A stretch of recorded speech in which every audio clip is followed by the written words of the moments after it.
of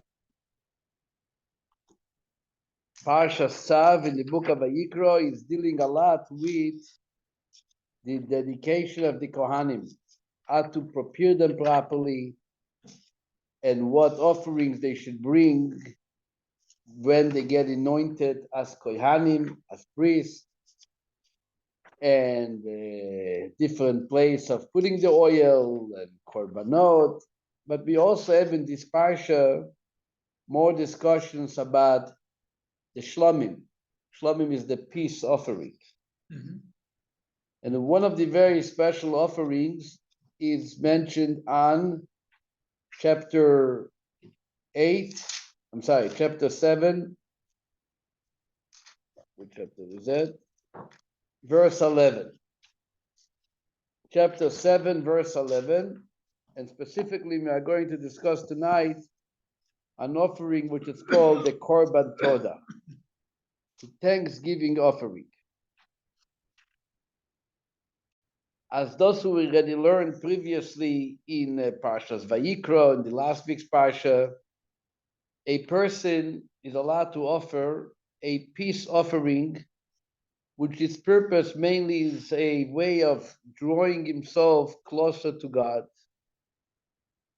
right? Mm-hmm. And you can get yourself closer to God by praising Hashem for whatever reason you had experienced. You had some interesting situation in your life, and you want to come into the temple and draw yourself close and bring an offering, and you bring this korban. The word todah in Hebrew means thank you in English. Spasiba in Russian, and so on. So there is also that halachic requirement, or exactly Rashi is not clear if it's a requirement, but the idea is that a person who survived a certain dangerous situation, so he also brings this korban, which is in a way thanksgiving and expressing his thanks to Hashem. There are mainly 4 categories, but Rashi brings are the 4 categories of survival. This is when somebody is crossing the sea. Number 2, if he takes a trip to the desert. Number 2, number 3, if he was in captivity, in prison, and he was released, redeemed. Number 4, an illness that caused them to be at least 3 days. At least 3 days he was out of commission, and he's now finally completely recovered. Then when he's required to offer this special type of peace offering as an expression of thanks to God for his survival. This is what verse 11 is actually speaking about. The Zot Torah Zebach HaShlomim, says the pasuk, and this is the regulations of the Shlomim, of the peace feast offering, Asher Yakriv Hashem, that he brings before Hashem. Says verse 12, Im al toido yakrivenu, if he brings it in order to give thanks for one of the 4 just mentioned reasons that I said earlier, right? That Rashi explains is the word if, and that's what the thanksgiving is referring to. Then, says the verse, Ve'ikriv al zevach hatoido, chalois matzois, blulois bashemen, he should bring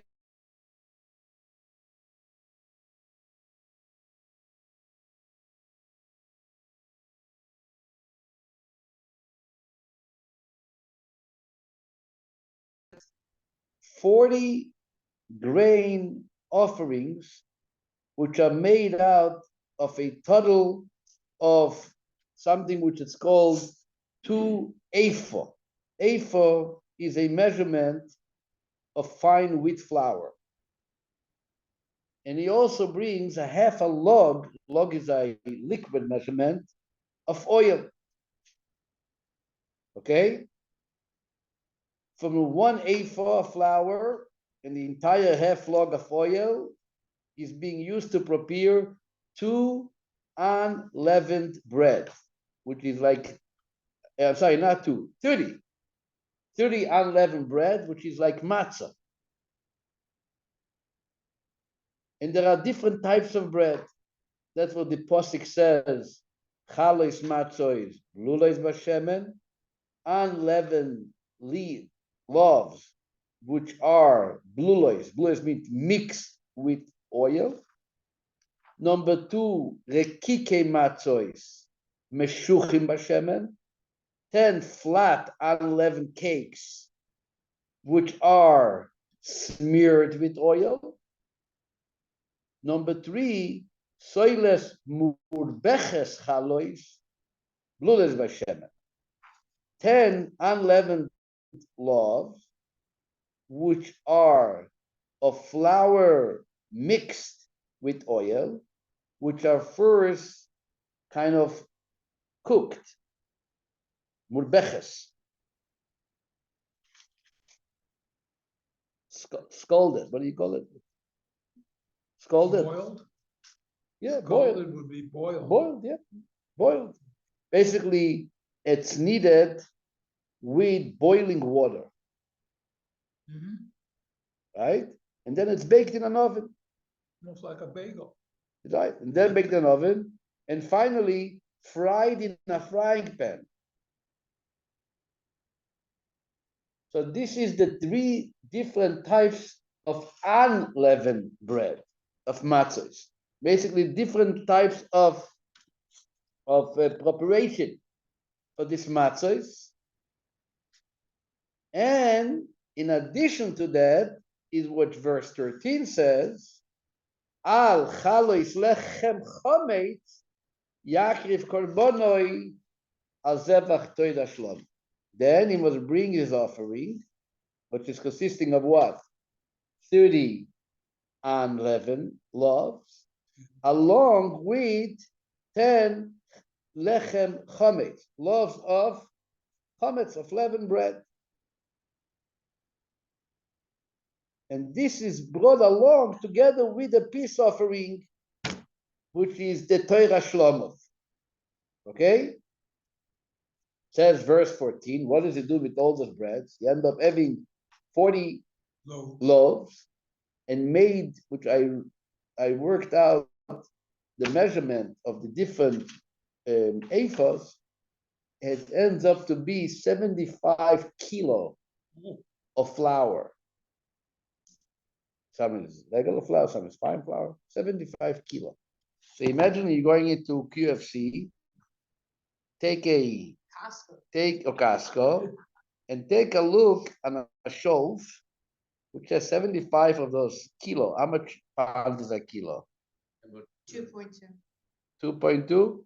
So 75 kilo is about 150 pounds of flour, right? 160 pounds of flour. So imagine you have the bag which has a pound of flour. Now, look at that, and you see 175 in it. This is the amount of flour which is being used to prepare the 40 loaves. I got a question. Yeah. On the leavened bread, do they put yeast in it, or do they just leaven it by saying it's more than 18 minutes? No, you put yeast. Usually you don't offer any yeast in the korban, except on Shavuot and the Todah offering. Okay. There's only 2 korbanot which have it. For Pesach, anything Right, over right. 18 minutes is considered leavened. Right. Why? Then it says, what do you do with 40 loaves? So one of each one, let's look at verse 14. V'ikri mimeno echad mikol korban. From those 40 loaves, you must bring one of each type of bread offering. Truma l'Hashem l'kohen hazoy kedam hashloim lo yeh. One loaf is being given to the Kohen. That would leave us with 36 loaves. Rather than just burn it on the altar, they must be given to a Kohen it's the Kohen who dishes the blood of the peace offering upon the altar. So those 4 loaves will be the Kohen, to eat. The other 36 loaves are to be eaten by who? By the offerer. How do you eat 36 loaves? Question number 1. It gets even more challenging.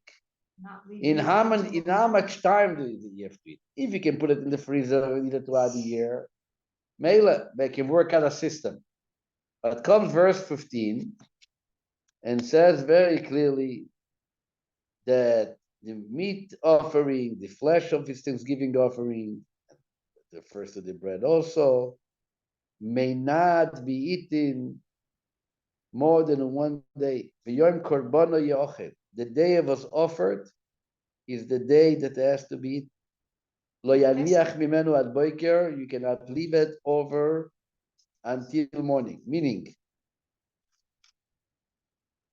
the meat and the same restriction applies also to the loaves, which are brought together with the sacrifice. That's Okay? That's the giver. Does the priest have to also have it eaten in that time period? Yes. His 4 loaves? Yes, everybody.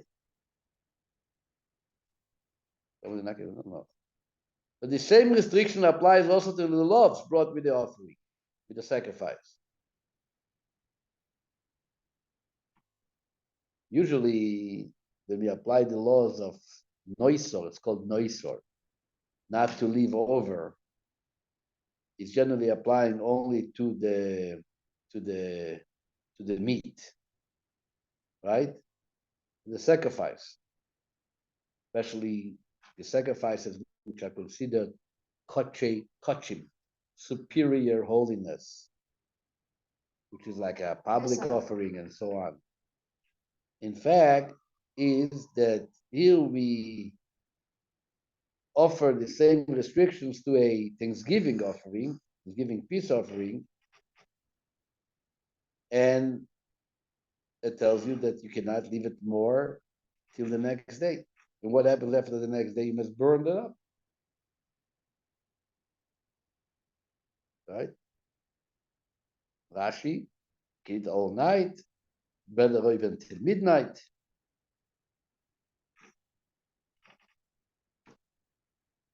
How do you eat so much bread? Especially the question is. It doesn't say that he has to. Oh, very good. Has to be. So actually, here comes a very interesting insight, which is brought down in different Hasidic books. That usually in every korban we have 2 days and 1 night to eat it. And here is the only korban is korban toda, the Thanksgiving offering, which has only literally the day and the night. You can't have it left over till the next morning. But it says in Hasidic books that this itself is the actual reason, being that it's so much food to consume, and being that it has to be consumed so quickly. So you're not going to have a choice. You're going to have to walk out of the streets of Jerusalem and invite people to come and have a farbrengen with you, have a kiddush, and say, guys, I have a lot of bread here and meat. I want to sponsor your dinner tonight. Please come over to the temple. We're going to finish it all up. And people are going to say, what is the idea? What happened? You're going to say there was a miracle. What was the miracle? Oh, I was in danger. I survived. And I came to the temple to express my thanks to God. And that's how the miracle is going to be publicized to more and more people. Everyone's going to share it with their family, the news. You come home, and the family is asking, who were you for supper? We were waiting for you. No, I'm already after supper. What happened?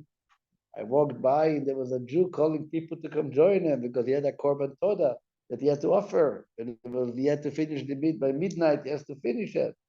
What happened? Oh, this guy had a very interesting story.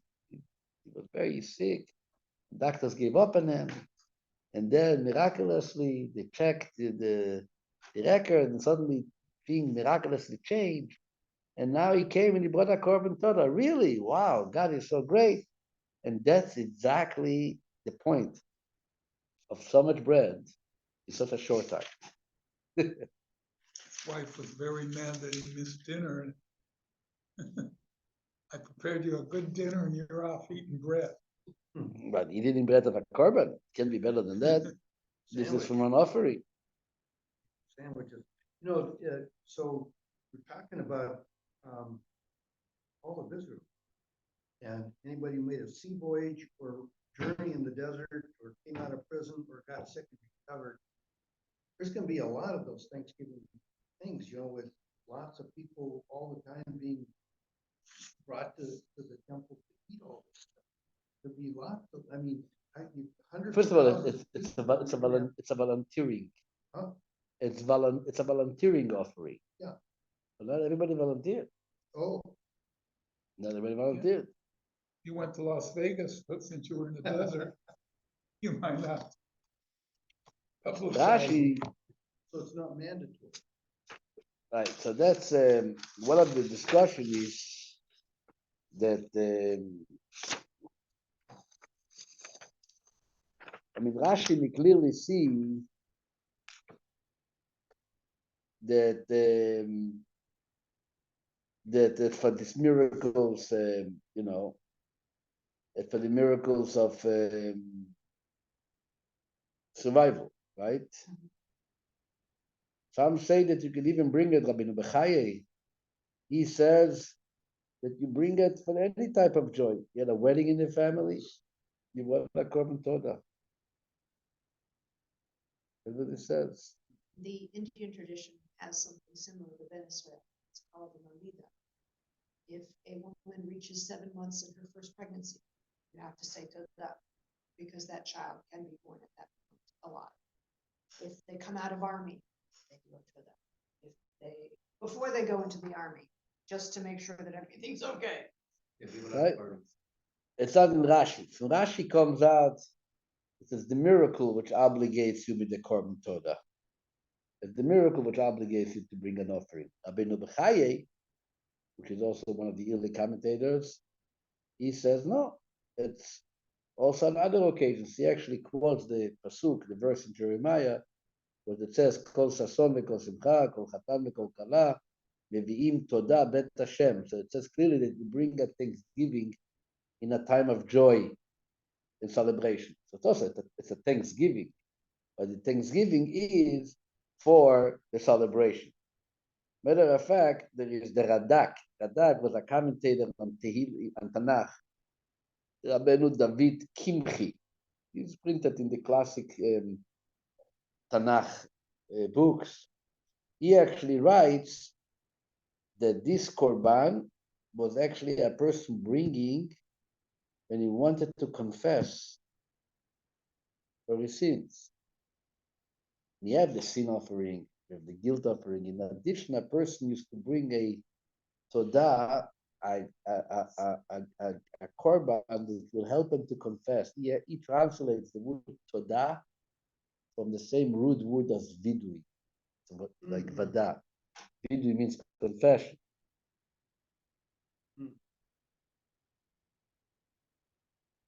There is like in Tanakh, there is a verse in Yeshua. It says by Ochon. It says ten lo todah, which means give him confession, forgive, confess on what you did. And the word todah and vidui is being kind of exchanged, being used for both. There's a connection between them. That's what the Radak actually wants to learn. In the Rambam, not in the laws of Korbanot, actually in the laws of Korbanot, Ilchos Masa Korbanos, the Rambam writes that peace offerings which come with bread as a vow or as a contribution, this is what we call Todah. So clearly the Rambam writes, which we said earlier, that bringing a korban todah was not an obligation. It was in the category of nedava, which means voluntary contributions. People could have bring korbanot at any given time, right? When was it brought? The Rambam doesn't say even. The Rambam doesn't say when you went to a danger or whatever. It just says simply in the laws of korbanot that there is a korban called korban todah, which is coming either as a vow that you made and to bring that type of korban, or because you voluntarily want to bring a korban. But obviously, what does the Rambam call it? Korban todah. So what does the word todah mean? An expression of thanksgiving and joy. And there's actually an interesting Gemara. The Gemara tells us, that's a very interesting Gemara. The story with the rain, right? We don't need any more rain stories today. Or hail. But We had hail too. Hailed and building too. the Gemara actually, the Talmud tells us a story about a sage who brought a Thanksgiving offering after he had experienced God listening to his prayer. The Gemara is in Ta'anit, page 19, and there's a beautiful story about a rabbi, which they call them Choni the Circle Man, Oh, yes. Choni HaMe'agel, because he had a very interesting way of prayer, right? Mhm. When the community needed rain, he used to form a circle, and he used to stand in the circle and speak to God. 19b. Was it 19:8? He used to stand in the circle, and the Gemara says a story, the following story. Ma said there was a story, it happened that they asked Choni, the circle maker, to please pray that rain should fall. So he said to them, go out and bring in the ovens that were prepared for roasting the Pesach offering, bring them inside so that they do not dissolve in the rain. Basically, I'm going to pray, it's going to happen. So if you want to save you clay oven, I guess, you better go and bring it in right away. That's the Gemara. He prayed, but the rain did not fall. What did he do? He went and he drew a circle, he stood within it, and he said before God, Master of the universe, your children have turned their face towards me, because I am like a member of the household before you. And I swear in your great name that I should not move from this circle until you have mercy on your children. Says the Gemara. In response, rain began to trickle. The Choni said, Lo kach shalti, not so rains did I request, but ample rain that will fill the water holes, the ditches, and caves. Where drinking was usually, drinking water was stored. That's what I need. Says the Gemara, the rains began to fall with fury, being very strong. The Choni said again, no, not the rains that I request. I would want rains of goodwill, blessing, and benevolence. And the rains then fell normally. The Gemara says, until the Jews had to leave Jerusalem for the Temple Mount because of the rains. They had to go up to the Temple Mount because it was getting flooded. People came to Choni and they said, just as we prayed for the rains to fall, please pray them to cease, to stop falling. He said to them, go see if there is the famous stone, it's called stone of strayers. When people used to lose a lost item, they used to come to that stone, place it there, and people who were finding it used to place it there. People who lost it, it was like a lost and find. kind of center. So it was a big stone, and he said, go see if the stone has been affected basically by the water. Unless that is the case, I would not pray for the rain to stop. Meaning, I'm taking my time. And then the Gemara continues, Shir Meshotah was upset that he was talking to God too, like he was too much. But then listen to that. This is the part I want to come to. Where's the part that he went?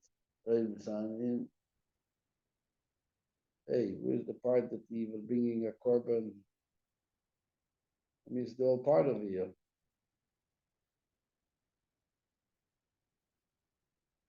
Just a second.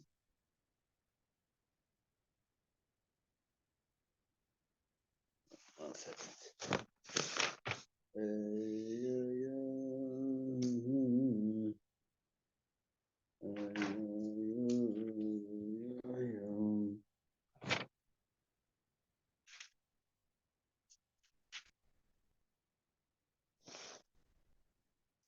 Rashi is supposed to be that he brought a korban. He brought a korban toida.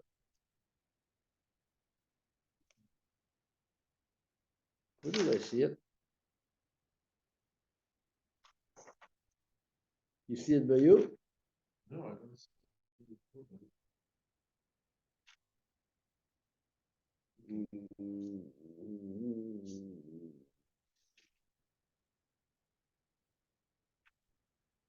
Somewhere I remember seeing that he brought a korban toda, a Thanksgiving offering for the story of the rain. They did a festival of Yom Tov, it says. What? They did a Yom Tov that day. It says they ate and they drank and observed the day as a holiday. Where do you see it? Later down, lower down after Shin No, that's a different story. Okay.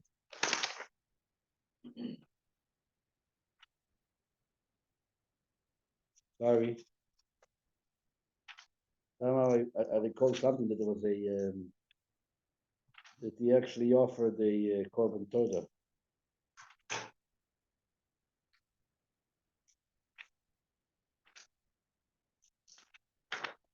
Just a second. Give me one more place to look.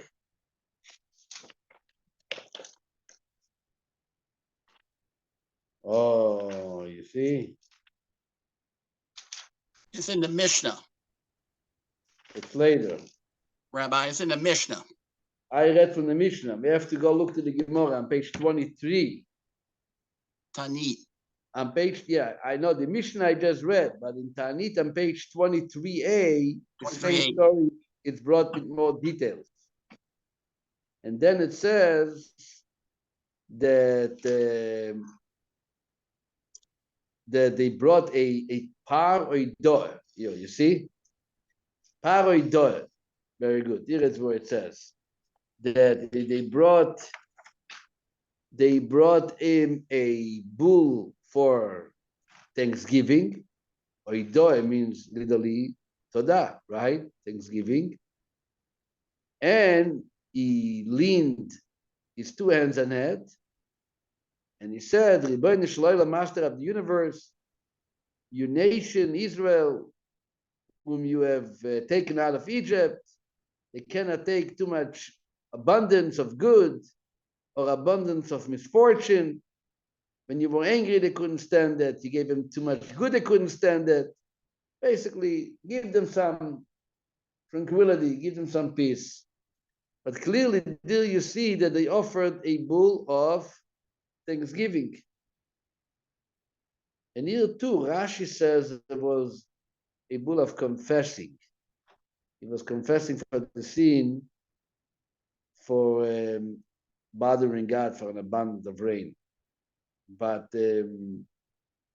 other commentaries say that it doesn't make sense in the word Oidoah means Thanksgiving. And they literally say that Oidoe is not confession, but thanksgiving. And they offered a korban toda, a thanksgiving offering to God for having provided them with rain. You see clearly a story which that korban was exercised not because of a miracle of survival or going to the ocean or desert or recovering from an illness. Here was a thanksgiving offering which was brought as expressing praise to Hashem for what? For the rain. So clearly you see that in the Gemara, that the idea is not only for those four categories, but it's referring to all kinds of situations. In Shulchan Aruch, by the way, it does mention that the four categories of which we learned before in regard to bringing a Thanksgiving offering. So in today's day and age, when there is no temple and you can't offer a Thanksgiving offering, that's what the Hagomel blessing comes. Yep. So the blessing of Hagomel actually substitutes the Korban Toida. That's what Hagomel is. Matter of fact, the Shulchan Aruch also said that if somebody experienced a miracle, he should actually read this portion of the Torah, the Parsha of Korban Toda, kind of substituting or studying about the korban, which would be considered for him as if he actually offered a korban. Can somebody do that later? Like it happened to me that I would. Can you do it? How many years after can you do it? Not really. Can It's you do it only on the immediate recovery. If it's too much later, you shouldn't do it. It says. It also has to be a full recovery. We studied about it in the Gemara, if you remember. There's an interesting medrash. That's what I want to talk to you for a little bit. The medrash in this week's Parsha, Parsha Tzav, says the following. The medrash writes, Rab Pinchas, Rab Levi, Rab Yochanan, three sages, are saying it in the name of Rabbi Menachem of Galia. There was a place called Galia, I guess, and they say in his name the following statement: Le'atid lavo, at the times of Mashiach, kol hakorbono is betelit. All offerings will be cancelled. The korban toda eino botel. The Thanksgiving offering is not going to be cancelled. And it quotes the verse in Jeremiah we said earlier, kol sason ve'kol simcha, kol chatan ve'kol kala, kol omrim hodu et Hashem tzvakot. A voice which says hodu, hodu is oda'ah. Mevi'im toda bet Hashem, the korban toda. The korban toda is not going to stop. And you wonder, what does it mean? All korbanot are going to be cancelled? Why would they all be cancelled? Why? Because of the period, we're in a different period. But still, it's a It part don't of make Torah. You sense. don't say the Torah is going to be cancelled. No, but you're No, not but gonna, the sins are gonna. Oh, so that means that the commentaries explain that the private will continue. When it comes to personal offerings, so most of the offerings, like the sin offering, the guilt offering, the all burned offering, they come to atone for something. And since their purpose is atonement, in times of Mashiach, when there's not going to be sin, so there's not going to be any need for atonement. And therefore, it makes sense to say that kol hakorbanot betilin, they're all going to be canceled. But there is one individual offering which has nothing to do with sin. What is that? what we're talking about. Korban Todah, the Thanksgiving offering. His whole purpose is to praise God, to express our excitement of being close to Him. That doesn't have to stop. That could have continued, will continue, even when Mashiach comes. That's how the commentaries explain the Medrash. People still get sick. What? People still travel. People still travel. Yeah. so you People need a- get sick. I don't know, but either Sick, I way, don't know either. right? But we said before, like Rabbi Mordechai say, for joyous occasions, you also bring a korban toda. People Like get we saw in married. the story of Chonia Me'agel. He brought the Choni the Silverman brought a korban toda in honor to thank God that he accepted his request for rain. So it has nothing to do with sin, but it also doesn't have to be done with illness. It can be done for all kinds of Mhm. celebrations and occasions in life, milestones, life cycle events that you are happy about, 80th birthday, 90th birthday, my grandchild, finished college, who knows what. What? Siba le mesiba, exactly, that's how you say it. Siba le mesiba means a reason for a party. You just have to find a good reason, you bring a korban toida. In that case, that makes sense to explain why when Mashiach comes, we are also going to bring the korban toida. Chassidus says even more. Chassidus says that toida, which means not only thank you, toida also means acknowledgement, admission. And when Mashiach, today, our knowledge about God is very limited because we are limited. Mashiach is going to come, we're going to acknowledge the greatness of godliness which transcends the limitations of understanding. And that's what Toida represents. And that's why there's going to be a korban Toida Mashiach comes. That's what the Medrash says. That's the only korban for the private sector, so to speak, that is going to still exist even after Mashiach's coming. It's acknowledging the help that we receive. So Right, especially according to Hasidus, that the whole idea of the korban also represents elevation, elevating the animal and elevating the flower. Might not need it the Mashiach comes, but you're still going to look for an opportunity to praise God and draw close to God. That's what the korban Torah will bring you and give you. Matter of fact, it's even interesting to see that the Rebbe said a couple times, especially in 1991, I remember he spoke about it 3 times at least. I was there.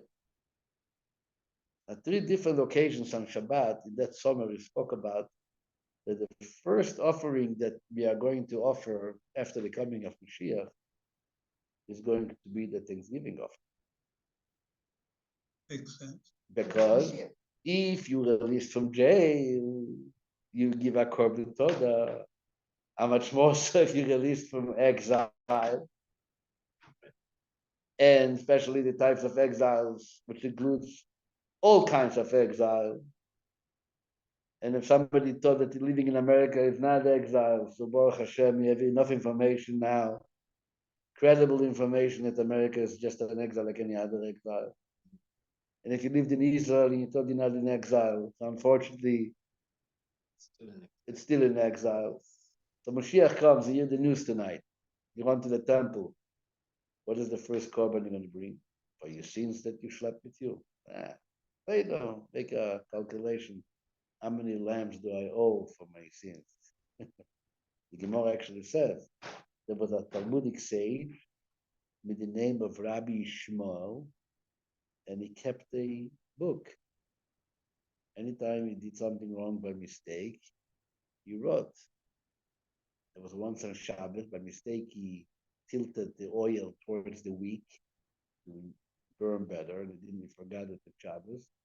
The Gemara says he wrote on his book, he had a pinkas.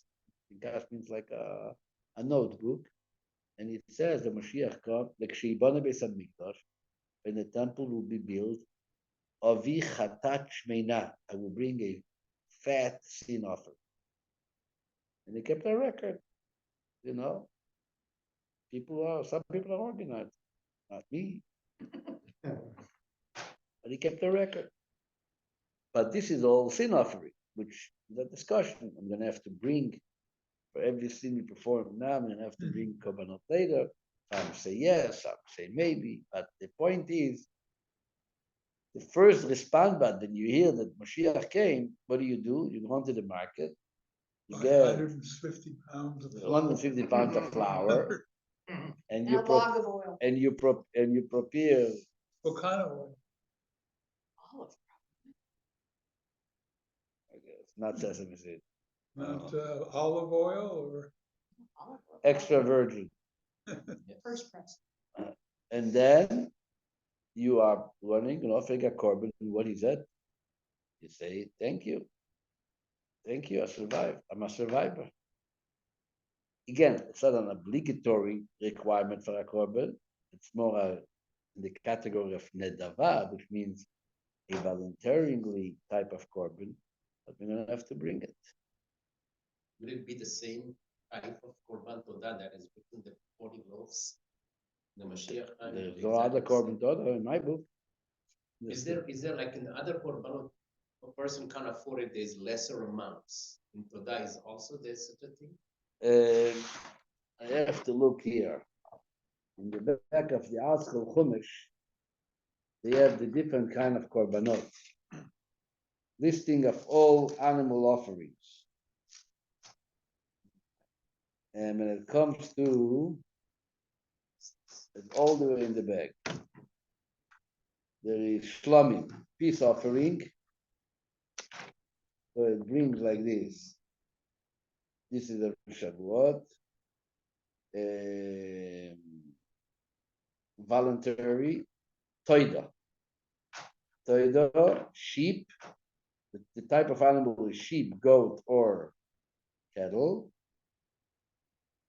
Gender, male or female. What does OV mean? What is that? OV. O, meaning obligation or voluntary. Voluntary.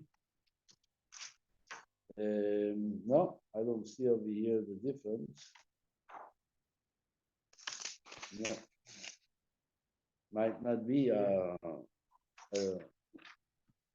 Then you have the non-altar baked offerings. So you have 29 quantity of flour, 29 soroin, chametz, and 10 chametz, 10 chalois, unleavened loaves, 10 the kikim, unleavened wafers, 10 revucha, scalded loaves, those yom flour.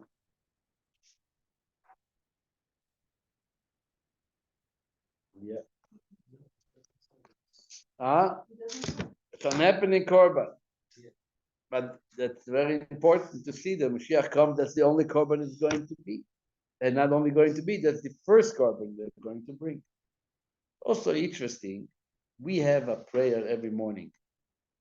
In the beginning of Shacharit, as from chapter, it's I think from chapter 100 in Tehillim, which says the song for Thanksgiving, Mizmor L'Soida, which we say it every morning as a part of our davening, expressing that original Thanksgiving that we used to bring to the temple.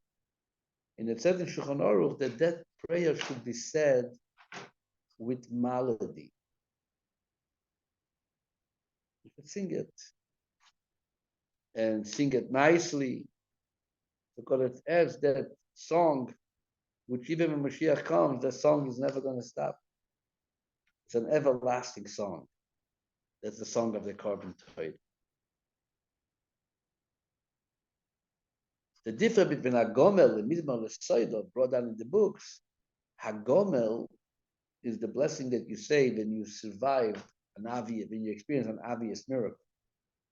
Meaning you were in danger at sea, you were in danger in the desert, you were in danger during captivity, you were in danger during the illness, and you look back, wow, could have been, God forbid, the end. And God saved my life. I mean, we expect people should walk around the whole day and thank God. But unfortunately, all day is difficult because we kind of used to it. The frequency of the miracle makes it nature, right? It's too frequent. But when somebody doesn't have a good report from his doctor, that's forbid. And he starts to think, that's it, my life is radically changing, and then suddenly it's back. Sorry, mistake. I don't know what happened. I mean, the monitor doesn't lie, but something happened. Oh, what happened? What do you mean what happened? I prayed, I gave tzedakah, and that Hashem saved me.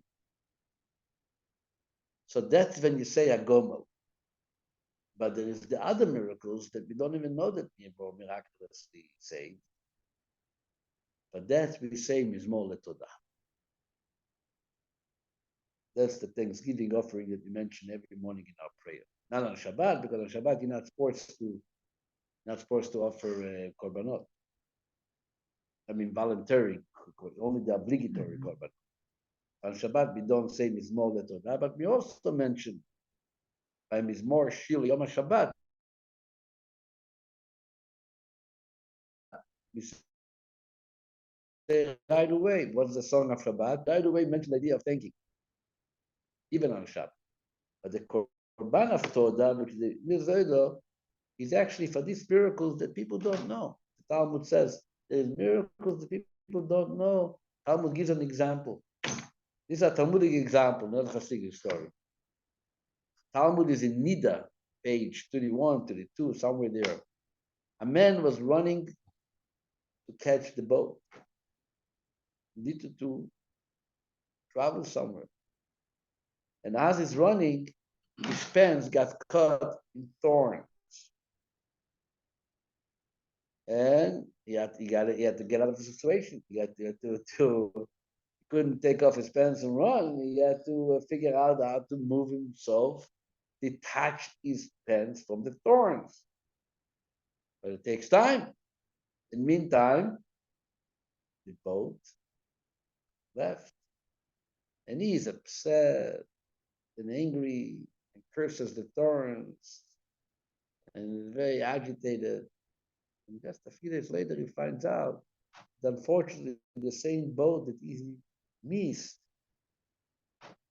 drowned in the ocean. So now he's looking back on the thorns, and what does he say? Somebody tried to save me. There was a miracle here. That would seem to me such a difficult moment, and such a frustrating moment, and such an upsetting moment, matter of fact, became a place of thanksgiving. Thank God for the thorn. Imagine I would be on the boat, I would not be alive now. So those miracles, can you say a gomel? No, because there was no revealed miracle. Right? What do you say? Mizmor letodah. That's the chapter 100 that you say you're thanking Hashem that you survived, and sometimes he doesn't even know that you survived. Could be never even heard that the boat drowned. He's walking around the whole life thinking that something bad happened to him because he was stuck in the thorns. Little does he know that he was saved. So when is the moment of the day that a person stops and he says, I want to thank Hashem for all the good things that he does to me, but I don't even know that he did it. I can't say a gomel because then I have no story to say. But I know things are happening all the time.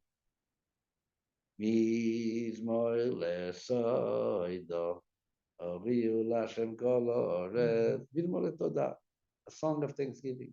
We even hear about that of people today that gets caught in a traffic jam or something. And if they would have not been caught, there would have been a plane God crash. forbid, or God something. We forbid, hear a lot exactly. of That is what the Seder. That's the songs of thanksgiving that we all give. Not on the Baltimore Bridge. Exactly. You could have been on the Baltimore Bridge. God forbid. Trump calls it. That's called Mizmor Seder. That's Mizmor Seder. That's a song of Todah, of thanksgiving. That's why we say it every day. That's why we have to say it slowly and concentrate. And you know what? Something else you can say thank you for. says in our holy sages. You say thank you for the fact that you can say thank you. Right. That also deserves a thank you. We have in our prayers, by the repetition of Amida, there is the Modim de Rabbanan, the rabbinic Modim. What does it say there? Modim anachnu lach. How does it end up? Al she'anu modim lach. Baruch kela odot. For the fact that we thank you, blessed are you, the God of thanksgiving. So the thank you is for the very fact that we can thank. Hoyche behoit. Thanking for the fact that we're thanking.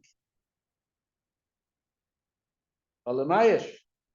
That's Bismar Lesoido. This is the Korban Toido that we are learning in this week's Parsha. And that's what we are coming from Purim. And what are we called? On Purim, Yehudi, Ish Yehudi. What does Yehudi come from? Which word?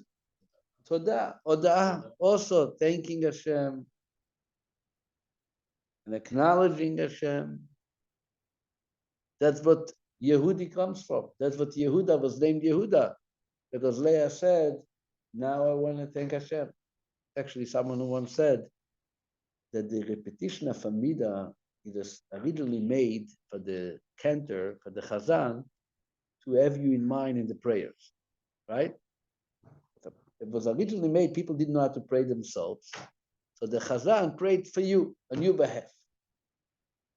But when it comes to Moedim, why do we have to say you on Moedim? Why do we stand up and say Moedim? Why can't we rely on the Chazan? Someone once said, thanking, no one can do it for you. Dear viewer, you have to get up and say Modim Anach.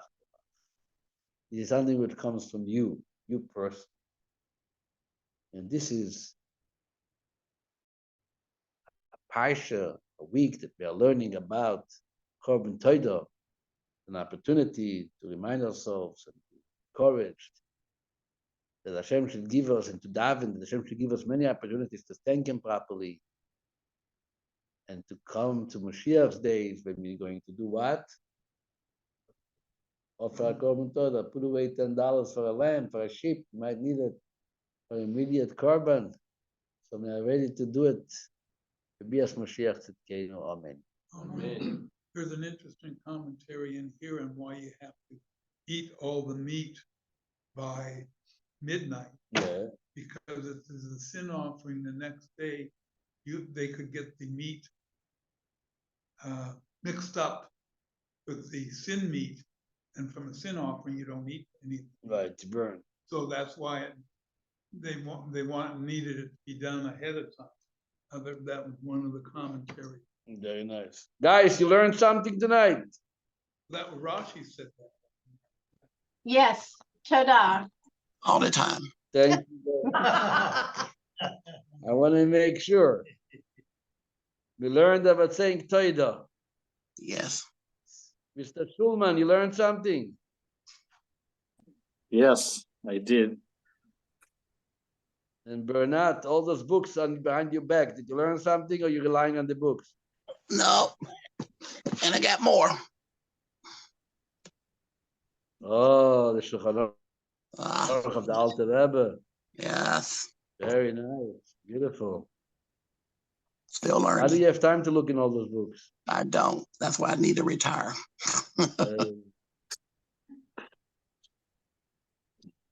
Very, very good. Keep up the good work. Thank you very much, everybody, for joining in. And remember, there's always a Thanksgiving offering coming up. Ha. It's not Thanksgiving turkey. It's a Thanksgiving offering that we're going to bring by the coming of Mashiach. Thank you very much. Thank you, Rabbi. Thank you. Thank you. תודה רבה. Bye. Toda rabba lecha. Ah.